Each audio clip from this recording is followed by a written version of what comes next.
Welcome back, friends. We are so happy to have you back here with us.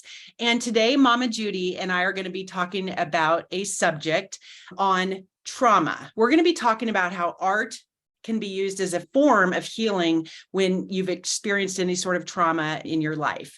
And we'll each use our own examples. We have different stories on how this has helped us in our lives. So we're going to kind of go back and forth with one another. But our goal really by recording this episode is because we've had these experiences that have moved us forward in healthy ways. We want to share these because you may hear something today that really resonates for you and might encourage you to try something new that would help in your own healing process. So we hope something will be a blessing to you today and helpful. So we'll get started. And I'm going to go ahead and just hand it off to Mama Judy. Mama Judy, tell us about how you have used art as a form of healing in your life, or one way to start with. Well, actually, Jill, I have several ways, and we'll talk about them along this way. But the first one I want to talk about is way back when I was a young woman. My marriage was to a very abusive man. And when I got out of that marriage after 14 years, art and journaling was a huge part of my recovery and my understanding to move beyond the effects of that abuse. And I've been thinking about that, and I've thought a lot about why art is so great in helping us all heal in pain or issues or trauma we're dealing with, or in the present or in the past.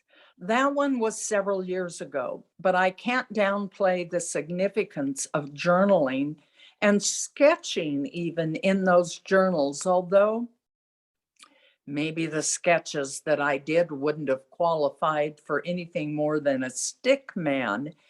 But in doing that, the art of writing and the art of sketching allowed me to move beyond emotions that I didn't feel that I had a voice to tell other people about, either because of shame or embarrassment. And it gave me a safe place to express what was in my soul and my heart. So writing a journal in any kind of traumatic event is very, very important. When my youngest son, David's son, Can I go back real quick on your story? Because I just want to clear something up. Yes. So were you writing in the journal during the actual time of the abuse, or was it after you left that marriage, or both? How did that work out? And my other question is, did you start with prompts, or did you just write your feelings out? No. No and yes. Don't you love an ambiguous answer? Okay. No, during the marriage, I was too busy surviving. It was afterwards, when you remove yourself from the physical harm to begin with, that you can take the time to write down your experience and what you're feeling. And I did not use prompts. I just sat down with a blank journal and began listening to my heart. What did it want to say? What was it afraid to express to somebody else? Because one of the things, this was many years ago. So at that time, there was no safe environment for anybody coming out of an abusive situation, whether that was a child or a grown adult. So you had to become your own counselor in a way. And I just began writing all the dark thoughts that you could not express to another person. Otherwise, they might commit you. Because sometimes we do have really dark, nasty thoughts that need to be expressed. Journaling is a perfect way to do it. And what I did, Jill, the first 3 journals that I wrote during a very dark time, I just simply burnt them. And I visualized all of the negativity from those journals disappearing up into the clouds. Now, I have to stop here and say, it sounds like I'm being a therapist, and we are not therapists. We aren't art therapists. We don't have any training in it. We're talking about our own experiences and our belief that art is a way to help with the healing process. And during that time, journaling was my form of art. And I love how you burned it. I mean, the significance of you putting down what you wanted on those pages and then just getting rid of it out into the world. Because I'm sure a lot of times when any of us journal, we would never want someone to pick up that book and read it. So it could be embarrassing, or you just, whatever. So the power of just like burning that up and getting it out and then throwing it away. I love that. Absolutely. Today, do you know what a rage room is? This is just an example of how far we've come. Now you can actually rent a room and you can go in and you can scream and shout and say whatever you want and throw things. They're called rage rooms. Wow. But back in, when I was dealing with this, and most of the time, if you're dealing with any kind of an abusive situation, there are feelings of inadequacy, feelings that it's your fault, feelings that you deserve it, that you can't get out just by throwing things. So you have to go inward to that little child, just like we've talked about the little child with the crayon. You have to go in and sit with that little child and write what that child wants to say. And that's really what the focus of my journaling was at that time. After we got past the very angry woman, I worked with the child. And I continued journaling many years beyond that. And about a year ago, I burnt another 8 journals. I read them, I was done with them, and away they went because they no longer served a purpose in my life. Right. So you can use journaling and writing words down in the beginning, and you might move on to another form of art to keep healing. But in the beginning, I think words are a tremendous form of art to help with healing. Now, I know that you write poetry, you do journaling. Have you ever used those words to help beyond the situation? I have, and just get to give a broad view of my experience with trauma is I've had several types of childhood trauma. So that's, anything from sexual abuse to abandonment and alcoholism in the family and different things like that. So that's where I have felt a need to come to do some healing. And yes, I have used poetry. And what I've done is I've come out of therapy. I've gone to an actual therapist.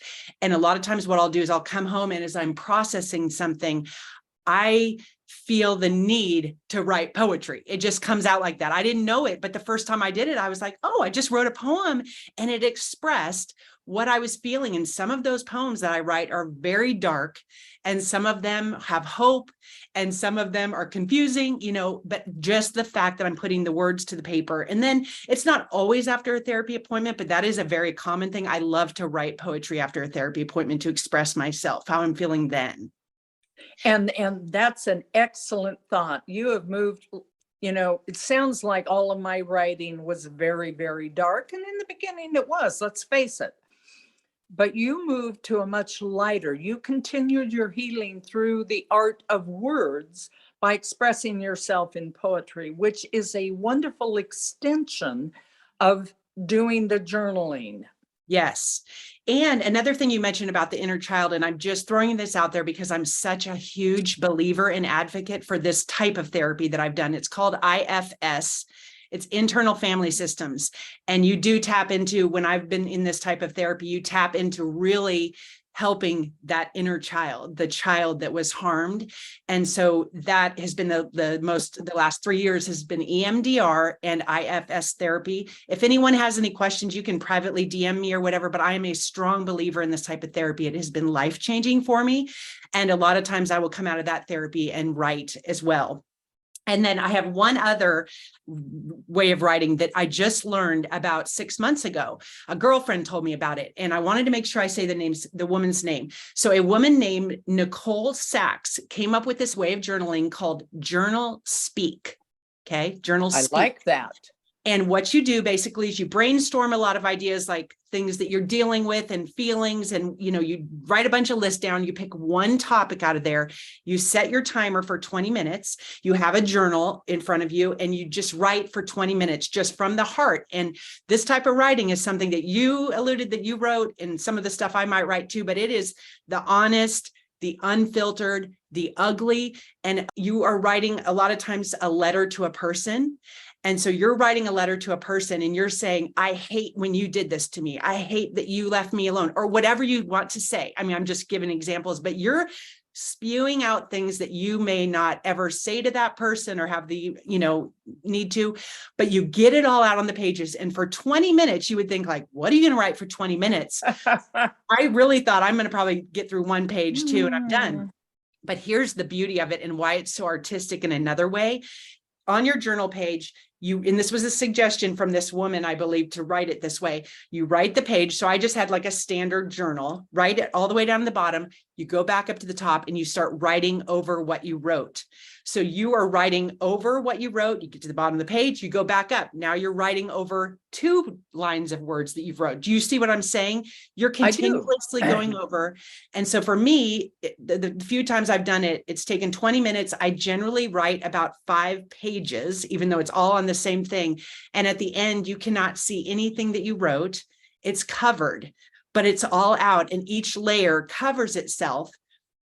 And what I did, and I really think that this is something people might want to try, but what I did too is after I wrote the 4th page and I was coming up on the 5th, I had been spewing out stuff that felt good to get off of my heart and off of my soul. And it just felt good to do this. And then the last page, I just started to write blessings over that person, over myself, over the problem. And so I've kind of felt like the last layer was a layer of goodness instead of just all anger, which nothing wrong with that. If you want to spew for 5, 10 pages, whatever. But for me, I like the fact that I kind of covered it with some salve at the end and it felt good. And then I looked at it and it was the most beautiful thing, because I know you've done art with where it kind of looks like fake writing or something like that, but this is writing, but you cannot see any word that you said. So you could frame this and put it on the wall if you wanted to, or you could burn it. Or you can do what I've done on bad days, which I still occasionally have them. Then I just paint over them. Oh, yes. But I paint over them kind of like after you did your writing of blessings. After I've smudged them and said a little blessing, I release all negativity and paint over them, and they become something beautiful. Yeah. And I could see too with collaging, you could even just rip the pages up and use them in little sections here and there too. Yes. Which I might do that. That would be powerful. It would be, because you're not denying the earlier darker thoughts. You're just transforming them, which is really what I guess I'm trying to say art can do for us out of trauma. It can transform us from someone who might be stuck. I mean, I could have been stuck in the victimhood of abuse for the rest of my life without using some of these techniques. And art, even beyond words, if you don't feel like, well, first of all, it doesn't matter what words you put down. You're just trying to get out words that from the deepest part of you need to be expressed. And journaling and other forms of art that we use in healing are safe. We don't have to show them to anybody. Yes. Nobody has to know we've even done it. This is between you, and you. Yeah. So it provides that safe environment that we can speak from the heart. And we're really speaking to ourselves. And we're really trying to find an answer to all of those things that happen to us, either maybe through, like mine might have been, unconscious, unwise choices. In art and in life, we use the word right and wrong a lot. In my art, I've learned to change those words from right and wrong to wise and unwise. When Oh, you are talking to yourself about anything, your art, your life, you use right and wrong. You have you have brought in judgment. mm-hmm. None of us like to be judged. So Yes. use the word wise and unwise. I made some unwise choices when I was a young woman, and I even had to acknowledge my role in that. But it was between me and me, nobody else. This is probably well, this isn't the most public because I went very public and working with abused women for years. But you gain strength by allowing art to help you express the unexpressible sometimes. Yes, that is the perfect way to put it. That is so good. Well, Mama Judy, tell us another way that you have used, you Okay, or someone close to you has used art as a form of therapy. I'll change a real quick example, having a hot flash. A real quick example. When my youngest son, David's baby, was stillborn, he had never done any form of art. And he did journaling, which we've talked about. But one day he also, I don't even know the thinking behind it, but he picked up a big canvas and he threw a bunch of paint on it, just whatever his mood was. And I remember a lot of it was red paint. Well, we all know red is anger. What happened then is he made a shift. He was not only able to get out those hidden emotions, but he found that he's quite a good artist. And he went Yes. on to sell quite a few paintings, but without turning to art as a means of expressing the trauma of losing your child, he wouldn't even have known that aspect of himself. That is true. And I just want the listener to know it was amazing, the art that came out of this man, out of It Mama Judy's son, was. David. Amazing, professional. He was selling his stuff after that for thousands of dollars. So I'm thinking, what in the world? But again, what a beautiful thing that comes out of just doing something for grief or trauma. He found this new outlet that he really enjoyed and that other people enjoyed too, and that he found does he continue? Oh, he does continue, because you talked about on Yes, another episode where he brought some watercolors down to your house on a he visit. is. In Yeah. some form, he is continuing his art. And switching gears a little bit to the modern day, and I've talked about the abuse and how that helped me get through that.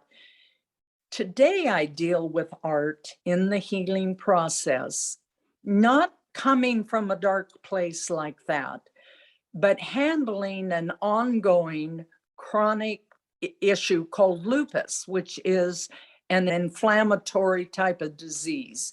So every day I deal with the symptoms of this disease, which can be physical pain mostly. And what art does, now I come, I believe, from a point of joy. I love to sit down with my little scraps of paper and create whatever I want to do. But what art does is it takes me out of the physical pain of the body when I'm sitting down and I get lost in creating. I'm outside the body. I'm Mm. outside the physical pain. I'm outside the worries. And this could be art helping someone even from the day-to-day stress of making a living and paying the bills. By doing some form of art, I believe it takes you to a space that you can leave those things behind. Not only does art help us find answers to some trauma, but it helps us navigate the stress of what our daily living can be. Because you go to a place that is safe and you go to a place that is from your heart, and all of a sudden, all of that drops away. Now, will it come back? Sure. But you get to heal during that time when you're away from the stress or away from the pain. And that feeds into your soul, your spirit, your emotions, your body having time to heal. Mm, So it kind of goes into not only expressing your emotions, but also giving you a respite, because we all know that for any of us to heal, you have to have space where you're not dealing with whatever trauma or illness you're going through. yes. You know, and it can be from something, not just the physical ailment that you might be going through, like not you, but someone like me, but it could be watching someone you love go through that Mm, type of illness. Well, that's very hard on people that love people too. And you need strength to deal with that. So if you can find an art form, an art expression that gives you time away from everything and mhm. go to that happy place, that's going to help you in the long run. Okay, I have two questions for you. Number one, distraction can sound sort of like a negative word, but in a way, Mhm. it's a joyful, happy distraction, right? It Right. distracts you from the other things. And do you have anything to say to that? Because I have a second question. Nope. Okay. Second question, with your lupus, because I'm sure there's people out there too that also have things that are debilitating, and you have days though where you couldn't go in the art room. Is that correct? Or that it's not just magically taking away the pain? I just want to ask you that question, because otherwise people would say, well, why don't you just go sit and create art all day and then you'll never have any sort of lupus thing coming up? And I'm not being a smart aleck either. I'm really No, that's a curious. legitimate question. And the answer to that is it does magically take it away for me. Now, Wow. we've all heard, when an athlete is really good, you'll hear them talking about going into the zone Mhm. where you don't even know you don't know the crowd's there, you don't know what you're doing. You're on a magical place that you just function without thinking about it. Well, there are times when I walk into the art room and I'm in a zone and everything flows, and I come out and go, whoa, I wish I could stay there forever and ever. Mhm. Obviously, not even the best athlete is in that position all the time. So I Right. have to come out of that zone and I have to deal with making dinner and doing the Yes. laundry and all those things that, they go on. Yeah. But there are times, quite frankly, that yes, it is magical. And I am so grateful for the magic. But there are other times, Jill, when I deliberately walk in because I'm overloaded with pain and I need relief. And Mm, I know that no matter, even if it's not magical, I can go into the art room and I can do something that I have to focus on. It's like having an animal. You have an animal, you have something that takes you away from yourself. You have to think about that animal. You can't be worrying about yourself. Well, that art does the same thing. When I walk in and I focus on creating something or some days it's merely putting a mark on the paper. mhm. That is part of my psychological healing, because healing is not just physical, it's spiritual, it's emotional, it's psychological. Art has become, for me, creative expression is an absolute necessity for me now. But that doesn't mean that every time I sit down, I'm going to go to that space. Trust me. Every time I walk over to the art thing, I go, oh, goody, maybe we'll get there. But that's not in my control. Yes. That little child likes being there. And yeah, I'd like to stay there all the time. But art provides us, well, diversion, escape. I don't care what you want to call it. Yes. Retreat. Retreat. Well, It is a safe retreat. yes. And like you compared it to an athlete too, for someone that might be listening to this and experiencing pain and they haven't tried using art as way to express in that way, Did it take time for you like it does for an athlete? Like an athlete doesn't just automatically run out there and start being in the zone. Like they kind of have to practice, work their muscles, do that thing. Did it take you a while just getting comfortable with doing some sort of creative expression before you got into that zone? So if somebody's listening and saying, well, I just tried to paint yesterday and I was still in pain, that this is something that could like be hopeful that this could come to you if you just keep going into the space and trying it out, and it will come to you. Here's the beautiful thing about the zone. You never know when it's going to show up, and you can't control it. Okay. All you can do is show up and do the work. And over time, what happens, I don't care if someone is beginning and don't, like we've talked before, how do you begin? Put a mark on the paper, you draw circles, you make a smiley face, whatever you do, just keep doing it. Mm-hmm. And eventually you will experience those, but who knows when and where? I don't know when my next visit will be. I remember it's probably been, I mean, I'm estimating, maybe 3 months ago, I sat down at my little art desk and I had no expectations. I just went in there, and an hour and a half later, it was like time had quit existing. Mm-hmm. And I came out of there and thought, that is the most wonderful thing I've ever experienced, because I didn't know I was experiencing it. I was so into what I was doing that the rest of existence fell away. I know that sounds esoteric and lofty, but it does. Yeah. And everybody, it can last an hour and a half. It can last 5 minutes. It might show up once a week. It might show up every 10 years. You have no control over that, but you'll never reach the benefit of all the things that art can do for you if you don't just continue, and don't put expectations on it.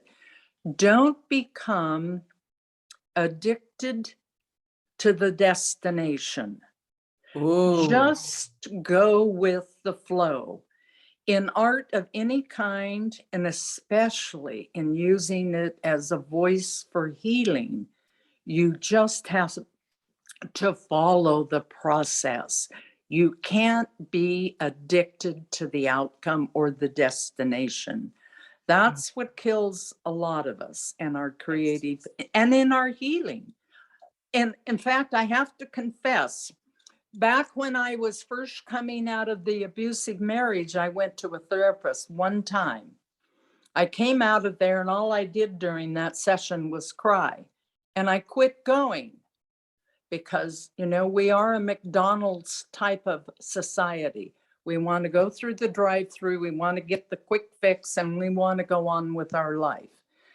That you can't do that even using art as the healing process. You just have to show up and continue one baby step at a time. And pretty soon you can, not pretty soon, but at some point, I found I looked back and I could think of all the things that happened to me and go, wow, that was interesting. There was no more pain associated with it. Oh, yes. But it was very, I'm not going to kid anybody. It's very painful to get to that point, and you have to do the work. Yes. Now, show up and do the work. Show up and do the work. Well, speaking of, you said something that just reminded me of one other thing. Well, I have 2 other things I want to share, and if you do too, and before we wrap up, but another form that I've used for art therapy is something called soul collage. Ooh. And this is something I was introduced by a woman that lives up the street from me, Katie. And Katie is a friend of mine that lives up the street, and she is a soul collage facilitator. She has been for about 15 years. And she had a class, and I think I may have done something where maybe she did an Advent soul collage and I dabbled in it one time, but I actually took a class where I paid money, and over several weeks, we created these soul collages each week. And basically, it's tearing paper, it's having an intention in your mind, and you put things down on the paper. And I'm going to read something, though. I actually asked her, because she is the expert in this, or the Yes. facilitator for soul collage. So I said, can you tell me something that I could share with people so that they could understand what soul collage might be helpful to them? And she said, and I said how she feels it works in the healing. She said, I never cease to be amazed at the way images can take us deeper than words to a place within longing for expression and healing, which is what we've been talking about. She continues, returning to cards, meaning the soul collage cards that you create, returning to cards made years earlier can bring awareness to healing, yet to be done in the creative healing process. Taking cards to therapy and even physical therapy during times of transition reinforces the potential of the cards' ongoing contribution to the spiritual and healing journey.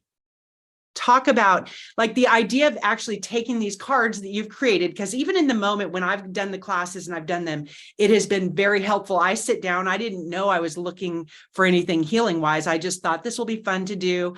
Rip the cards up, do something, and all of a sudden stuff starts coming up that I did not know. And so that's part of it.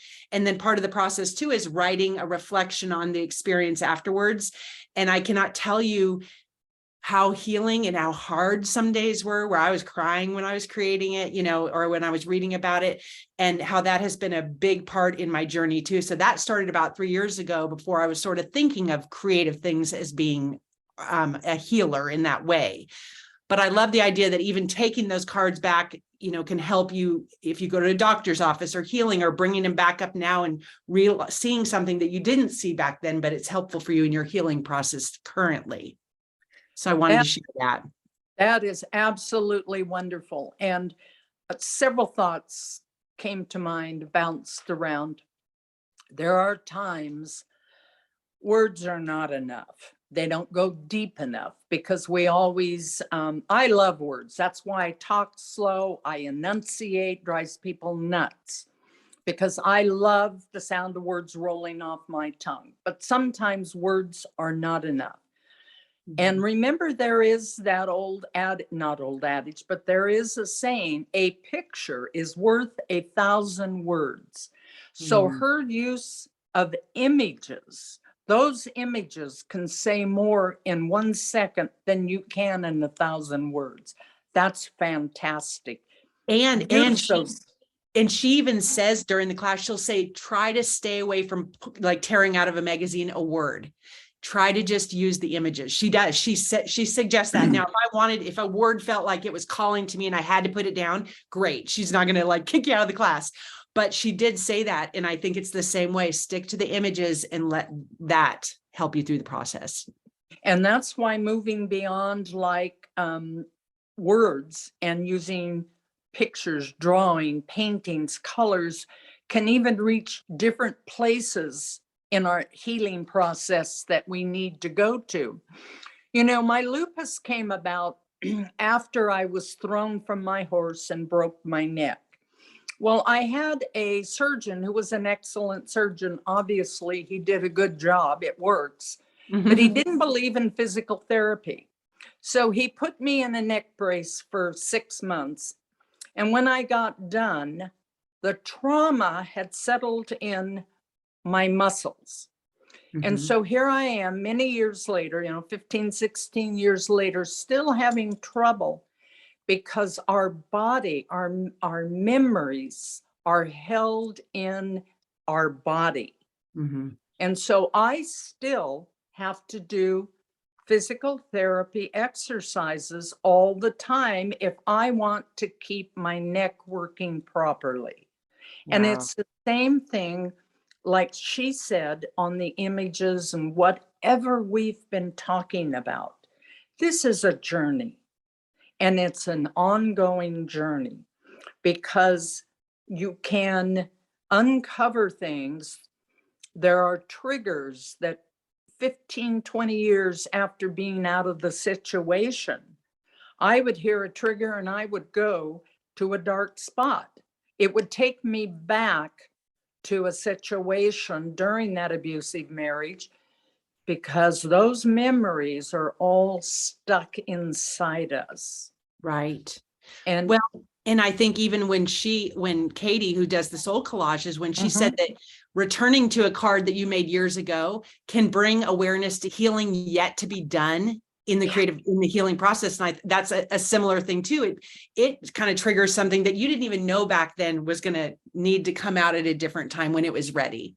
That's right. When it's ready, it'll come out. And in Yeah. fact, I know you'll do this, Jill. And if there are listeners out there that are interested in that, I know that you will include Katie's information. Or I'll put a soul collage website as well. She's not, I Perfect. don't think she's doing classes anymore specifically. If she is, I'll put it. And if not, definitely the soul collage website that she recommends for sure. Absolutely. And so through all these examples, if I can just kind of summarize so far what we've talked about, we've had first line experience in traumas of a variety. And in those traumas, to help us move beyond them, we have used some form of art. And that's why we wanted to do this podcast. Like Jill said in the beginning, from our experience, we know the benefit, and we truly believe that art in various forms can move us forward out of trauma. Absolutely. And I wanted to mention too, a current thing. I don't want to leave this out because this is a very important thing. And if you, do you have any other examples of anything that you've used as far as the form of healing? If not, I have one more to share. And then I want to mention about the other episode that we did too at the end. Perfect. I was going to ask you to do that. No, I think I've given enough examples. Well, it sounds like a basket case. I'm happy though. I'm happy. Me too. It's joyful. It's joyful. But so slow stitching. You know, this hot flash. No, it's a lupus flash. Oh no. Are you okay? Oh yeah. When I get excited, I get this rosy glow. Well, you look gorgeous. I should have a rosy glow more often. Okay, I just want to mention the most recent thing that I have done, and it's a little bit different, but similar in how it provides a form of therapy through art. So when I'm doing my slow stitching, and especially when I'm doing something where it's a running stitch, it's just very meditative. And so it is a place where not the zone, but instead of, I actually switched from doing my quiet meditation where I just sat silently with my eyes closed for 10, 20 minutes, whatever. That's what I used to do for years. And then about a year ago, I decided when I started slow stitching that I'm going to use this as my time. And so quiet, just needle in the thread and out and in and out, and you hear it. And it's a major form of meditation. And what I realized in combination with my EMDR IFS therapy, it was helping to calm my nervous system. That's what I felt. I felt like it because I'm not thinking about anything else. And so if I do feel like things are coming up, I will often go grab my stuff and go sit down, because then things just fade away. Like you were saying, it's a nice distraction, but it's also just like a mindful meditation type experience, which I think is good for everyone. Absolutely. And to translate your meditation, your stitching, that's what I do with mark making. Just make us the same little mark on the page, and you just go into a light meditative state to calm everything. Yes. Yes. And then the mark making stuff you later probably tear up and use in your collage work a lot, right? I absolutely do. That's fun. Well, why don't you tell our real quick about the other episode that we have kind of to go with this one. We've created two around this topic. And if you don't mind just giving a little brief summary on that, and then we'll head out. I will do that. And we're very pleased that Val Vanicek was able to join us for the next episode. And many of you do know Val and her beautiful Instagram account. And she will share with all of us her story and how art has helped and is helping her healing process. And when we got done recording it I was just blown away. I was too. And I was so grateful for her courage and her heart just to share with us and the Yes. listeners. And it was beautiful. It was a fun Yes. conversation. So we hope that you will join us next week for our conversation with Val. Yes. And we thank you, as always, for showing up. I know, Mama Judy, you always say this, which I love. You, as a listener, have choices. And we are so grateful. I love when you say that. You have choices. And we're so grateful that you've chosen to spend this time with us. It's really means a lot to us. An awful lot. So thank you very much. Mwah. I love you, Mama Judy. Thanks for sharing your heart and your experience. And I'm just so grateful for you and your rosy cheeks right now. You look so cute. I think I'll go see if I can find the zone. All right. Talk to you later. Bye. Bye.